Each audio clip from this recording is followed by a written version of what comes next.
So అలాంటి వాళ్ళందరికీ కూడా ఇది సోషల్ ప్రూఫ్ అనే చెప్పొచ్చు. ఇన్ని సంవత్సరాలుగా తీసుకుంటున్నారు. నేను 9 years గా తీసుకున్నా, మేడం 4 years గా ఉన్నారు, ఇందాక ధనమ్మ గారు 2 years నుంచి ఉన్నారు కదా. సో హ్యాపీ, ఇది పౌష్టికాహారం కాబట్టి మనం ఎప్పటి వరకు తీసుకున్నా కూడా ఎటువంటి సమస్య రాదు, అవునా? So beautiful madam. చెప్పండి లక్ష్మి గారు. మేడం నేను బరువు పెరగడానికి కమ్యూనిటీకి పరిచయం అయినాను మేడం. యాక్చువల్గా పెరగడానికి వెయిట్ గెయిన్ కోసం అనేసి వచ్చినాను. యాక్చువల్గా నేను ఈ కమ్యూనిటీకి రాక ముందుకు బరువు పెరగాలి అన్న థాట్ నాకు లేకుండే. అంటే బరువు పెరగాల, నేను బాగానే ఉన్నా కదా, నాకు బాగానే అంటే ఇంట్లో వర్క్ చేసుకోనికొచ్చు, అన్ని పనులు కొంచెం యాక్టివ్గా చేసుకునేదాన్ని. అందుకు నేను బరువు గురించి ఎన్నడూ ఆలోచించలేదు. ప్లస్ నాకు దాంతో పాటు పీసీఓడి ప్రాబ్లం ఒకటి ఉంటుండే మేడం. అంటే హెవీ బ్లీడింగ్ అయిపోతుంటుండే డైలీ. వచ్చినప్పుడల్లా 10-15 days అట్లా ఉంటుంది.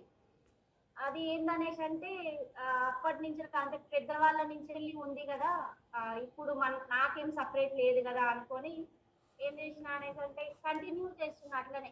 హాస్పిటల్స్కి వెళ్ళలే, ఎక్కడికి వెళ్ళలే. స్టార్టింగ్లో వెళ్ళినాను, తర్వాత అలవాటు అయిపోయిందిలే ఇది అనేసి వదిలేసి. మ్యారేజ్ అయిన తర్వాత ఏమైందంటే కొంచెం సివియర్ అయిపోయింది అనమాట. పిల్లలు అయిపోయిన తర్వాత కొంచెం సివియర్ అయిపోయింది. అట్లయినా కంట్రోల్ చేసుకున్నా, ఇది అందరికి ఉండే ప్రాబ్లం, అట్లా ఏం లేదు, హాస్పిటల్స్ ఎందుకు అది ఇది అనేసి సార్ చెప్తుంటుండే, చెక్ చేయించుకో అట్లా ఇట్లా అని. కానీ ఎందుకు ఏమొద్దులే, పైసలు దండగా అది ఇది అని కొంచెం ఇంట్లో మైండ్ సెట్ వేరే ఉంటుంది కదా మేడం. వృధా ఖర్చులు ఎందుకు దానికోసం అంటే నాకు మెడిసిన్ వేసుకోవడం కూడా ఇష్టం అనిపించదు. అందుకోసం ఇప్పుడు పోతే బల్క్గా మెడిసిన్స్ రాస్తారు, అవన్నీ నేను వేసుకోవాలి ఎందుకు అనేసి అని భయంతో పోకపోయేదాన్ని. అట్లా ఉంటున్నప్పుడు ఈ కమ్యూనిటీకి ఏం ఇష్టంతోనైతే రాలేదు మేడం. నేను ఫస్ట్ వచ్చినాడు, తను వచ్చినాక 6 months తర్వాత నాకు ఫీవర్ అనేది వచ్చింది. ఎవ్రీ మంత్ డాక్టర్ అపాయింట్మెంట్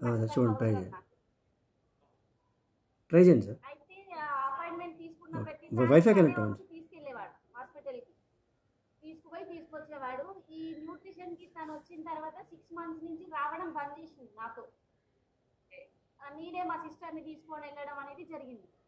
అట్లా ఈయన ఎందుకు రావట్లేడు, ఎందుకు పొద్దున్నే వెళ్తున్నాడు, నాకేం చెప్పట్లేదు, హాస్పిటల్కి రావట్లేదు అనేసి కొంచెం నేను బాగా బాధపడి తనతో ఒకరోజు డిస్కస్ చేసిన. నువ్వు 6 months నుంచి వెళ్ళి నాకు ఎందుకు రావట్లేదు హాస్పిటల్కి అది ఇది అనేసి అంటే, న్యూట్రిషన్ తీసుకుంటే నేను వస్తాను, లేకపోతే నేను రాను ఎక్కడికి, మీరు న్యూట్రిషన్ కి రండి మేడం అనేసి అని అన్నాడు. నా మైండ్ సెట్ అంతా కూడా వేరే వెళ్ళేదాన్ని కాదు, ఎప్పుడు వెళ్ళేదాన్ని.